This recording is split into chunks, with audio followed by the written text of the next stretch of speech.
Hey, welcome to a special edition of CNN 10. You know that expression, you are what you eat? Well, CNN has a raw ingredients series. It looks at how the U.S. food industry has changed, how engineering and importing have replaced old-fashioned growing, and how consumer demand still factors into how the industry produces our food. Our reporter, Christina Alessi, has gone inside some of America's biggest food companies, seeing what most folks haven't seen before. And today, we're zooming in on animal feed and how what they eat ultimately makes its way to our plate. I know I'm not supposed to do it, but every once in a while, it's necessary. Burying my face in the best barbecue I can find. Americans eat a lot of meat.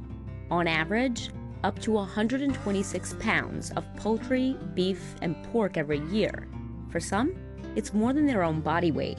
But depending on the animal, producing 1 pound of meat can take 2, 3, or even 6 pounds of feed. And what some of our livestock is eating are things you'd never put in your mouth. We're going this way. This is a hog finishing farm in Iowa. It's where pigs get fat. Over the course of 5 to 6 months, pigs go from about 13 pounds to 270 pounds in this room. Why did they get all quiet all of a sudden? They want to hear what I have to say. Oh, wow, that's amazing. The smell was awful, but for me, the most unsavory part of this process is the one you rarely get to examine closely. In fact, it's one of the most opaque corners of the meat industry. It's the animal feed itself. Most animals raised in this country eat a secret formula. Some elements of the mix are even unknown to the farmer, but it's safe to say that it includes proteins, fats, and in many cases, drugs. But the base for much of it is lots and lots of corn. Do you feel like this was what you were born to do? I feel this is what God put me on the earth for. Roger Zylistra has been farming corn for more than 30 years. This corn is not corn we'd eat. It's not corn I'd put on my grill. No, it is not. We grow it as a commodity. It really ultimately comes down to economics. And if it wasn't for the meat industry, Roger might have a tough time staying in business.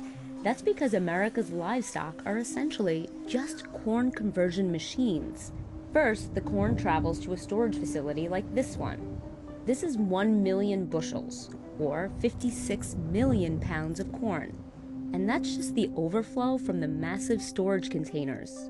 We need to hold a whole year's worth of production at one time, and then it's metered out throughout the remainder of the year. Nearly 40% of all the corn grown in the U.S. goes to animal feed. Rick Weigel makes hog feed. How many ingredients are you looking at the end of the day? Probably 10 to 12 different ingredients in. That includes pig fat. So yes, the pigs are eating pig fat. One of the biggest feed makers is 250 miles north, Cargill in Minnesota. We believe our purpose here is to be able to feed the world.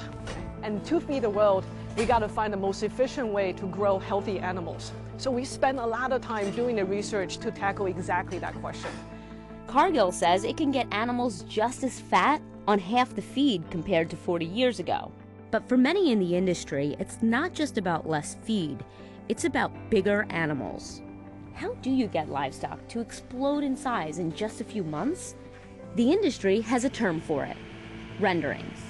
Animal byproducts like meat and bone meal, leftover grease from restaurants, and even meal made from poultry feathers. To get a chicken to market weight, it takes between 42 and 48 days. I mean, that's amazingly fast. Dr. Keith Nachman investigates the impact of industrial food production on public health at Johns Hopkins. One of his studies found arsenic in chicken meat. It came from a growth promotion drug in feed that has since been suspended by the FDA. In another study, Nachman's team found that some chicken feather meal contains small amounts of the active drugs in Tylenol, Benadryl, and Prozac.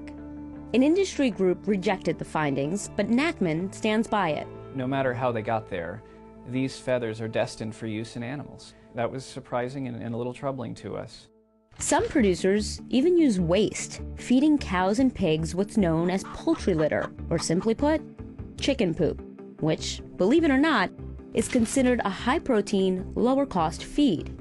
The FDA proposed banning the practice in 2004 to prevent mad cow disease. The FDA decided against the regulation. It said the science simply didn't justify a ban. The FDA estimates that 1% of all chicken poop goes into feed, but none of the farmers I interviewed said they used it.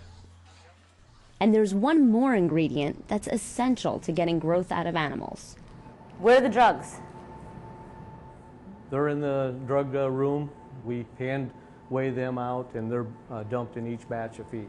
Weigel says the majority of his customers request antibiotics in their feed. This is where it comes from.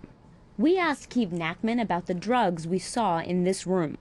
I did see one drug that has an active ingredient called Carbadox that has been shown to be carcinogenic and cause birth defects, at least in animals. And that drug has been banned in Canada, in the EU, and in Australia. It's still approved for use here. But with some restrictions, which Weigel says he follows closely. And get this, more than 70% of all antibiotics sold in the U.S. are for food production animals. When I tell people that 75% of the antibiotics in this country go into the animal supply chain, it blows their mind. It's not possible.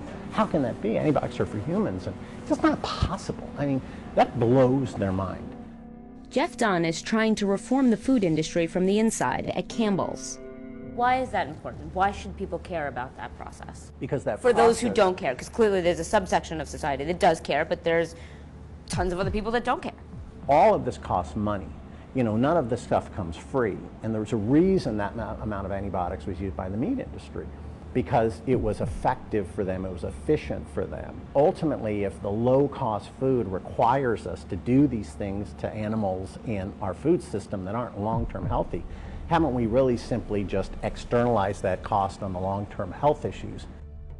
Here's why using so many antibiotics is a problem. Antibiotics are vital drugs that help defend us from bacteria that can make us sick, or even kill us. But bacteria can evolve. Every time we use antibiotics, some bacteria survive, and those drug-resistant bacteria can then multiply and spread. This can result in what many call a superbug. As we use more and more antibiotics, this problem magnifies, generating more kinds of superbugs and making the ones that already exist even more powerful. There are already some strains of drug-resistant bacteria out there, and public health officials warn that it'll only get worse if we don't cool it on the antibiotics. The FDA says it's changing antibiotic guidelines for animal feed by December 2016. Veterinarians will have to make sure the drugs are used judiciously and, quote, when needed for specific animal health purposes. The feed makers I spoke to said they follow FDA regulations. But Nachman isn't satisfied with the FDA or the industry.